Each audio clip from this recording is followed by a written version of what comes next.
Hello and welcome to Newsbreak. I'm your host, Nick Steffens. Coming up, we have the results from state track, but first, today's top stories. The United States Supreme Court upheld Proposition 12, a California law banning the sale of unprocessed pork from sows kept in maternity pens, in a 5-4 decision on May 11th. The law, also known as the gestation crate ban, was challenged on the grounds of violating constitutional rules for interstate commerce. However, Justice Neil Gorsuch, writing for the majority, argued that since the law only applies to sales within California, it does not violate interstate commerce rules. Justice Brett Kavanaugh dissented, claiming that California's significant presence in the domestic pork buying market effectively forces other states to comply with its regulations, contradicting the Founding Fathers' intent.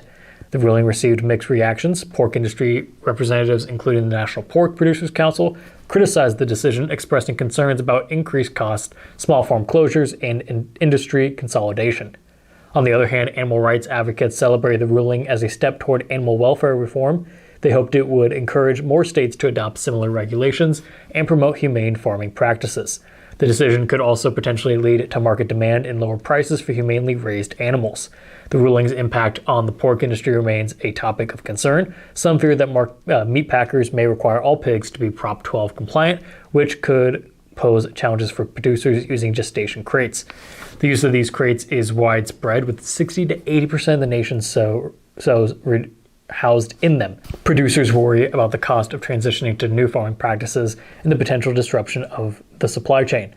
The Supreme Court's decision has sparked debates about animal welfare. Studies suggest that maternity stalls can be harmful to animals, causing pressure sores, ulcers, and abrasions. However, some producers argue that gestation crates facilitate better individual care and ensure humane treatment. They believe that stalls allow for easier management and monitoring of the animal's health. Despite the ruling, the legal battle over Proposition 12 may continue. The Iowa Pork Producers Association has filed a separate lawsuit challenging the law, raising different claims related to constitutional clauses and alleged violations of the Federal Packers and Stockyards Act of 1921. This lawsuit could potentially delay the law's implementation or provide grounds for striking it down. Proposition 12 is set to take effect on July 1st, pending any further legal challenges or delays resulting from the ongoing litigation. The Mount Pleasant Community School District Board has decided not to implement tuition for 5-year-old preschool students in the upcoming 2023-24 school year. However, they will consider adding tuition for the 2024-25 school year. Discussions were held regarding the possibility of adding tuition for certain preschool students.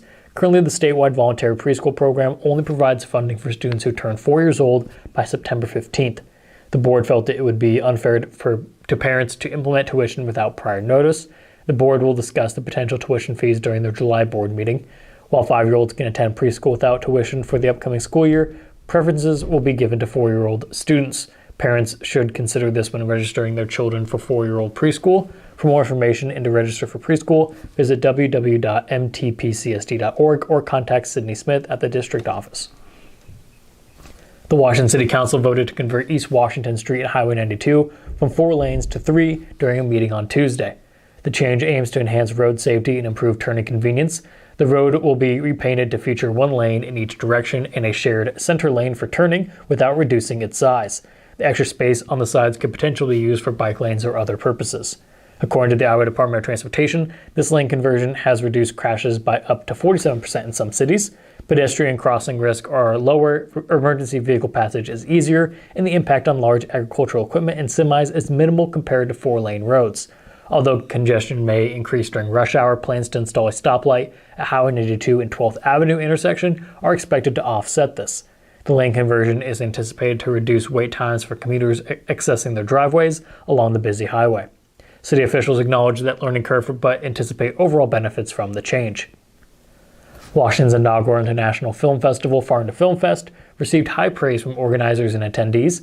Filmmakers and moviegoers were impressed with the event's organization and venues, with entries from 5 countries showcased. Director Stephen Barry described the festival as truly phenomenal, expressing surprise that it was their first. Many directors, actors, and crew members expressed their desire to return for future festivals, citing reasons such as a receptive audience and networking opportunities.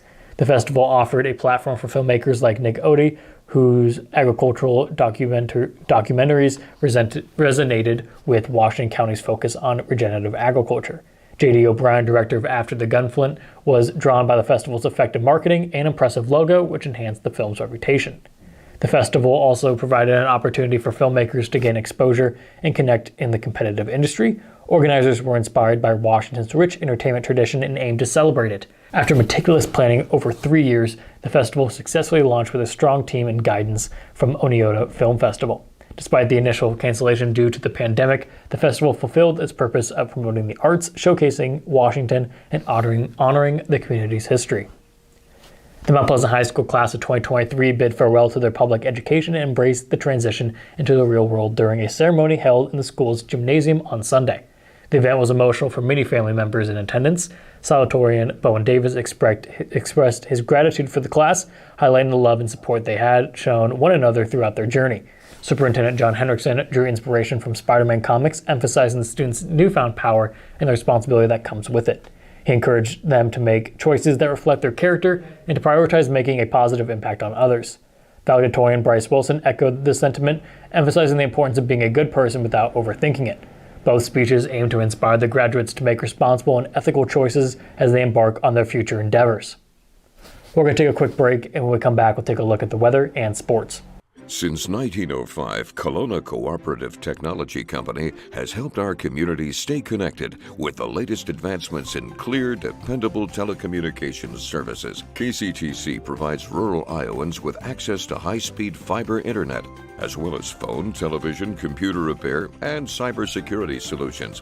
We're also proud supporters of local organizations and area schools within the community. KCTC, keeping Kelowna connected.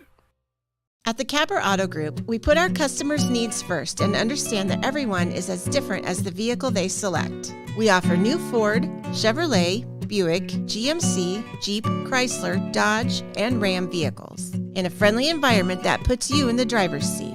When it comes to service, we maintain factory-trained technicians and competitive pricing. The Capper Auto Group still believes that service after the sale provides the best customer experience. Come see the Capper experience for yourself.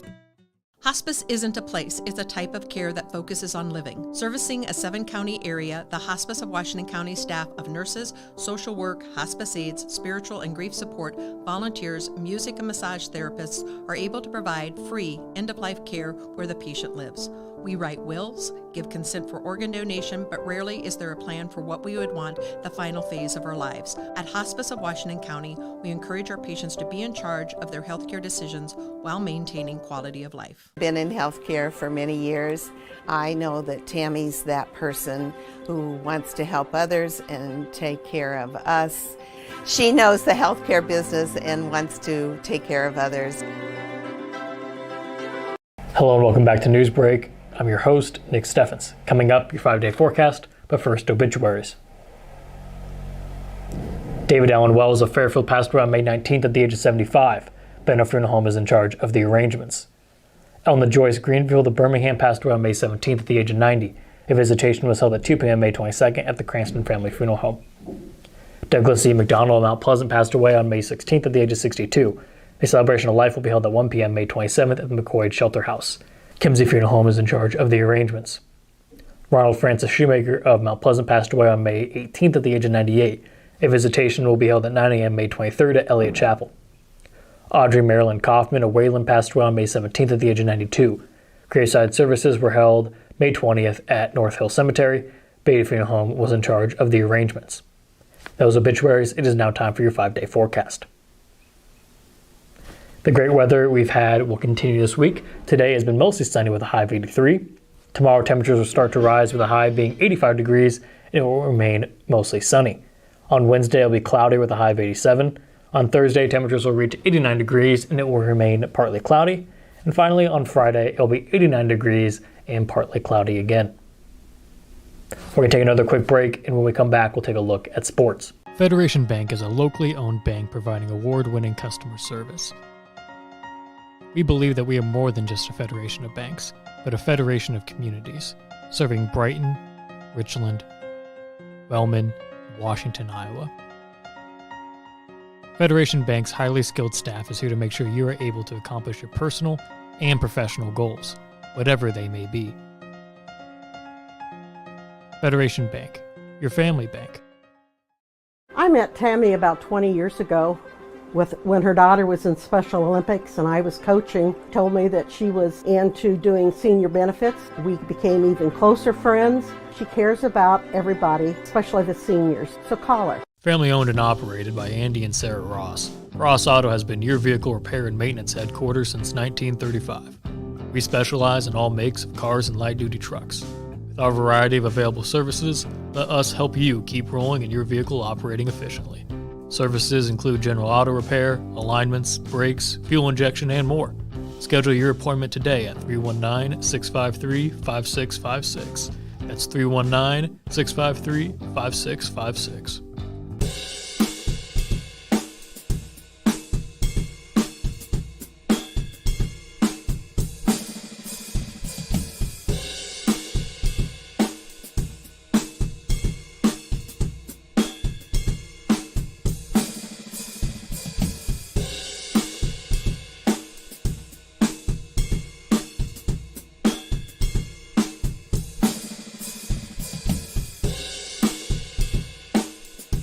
Welcome back to Newsbreak. I'm your host, Nick Steffens. It is now time for sports. And now, sports. Brought to you by Fairway.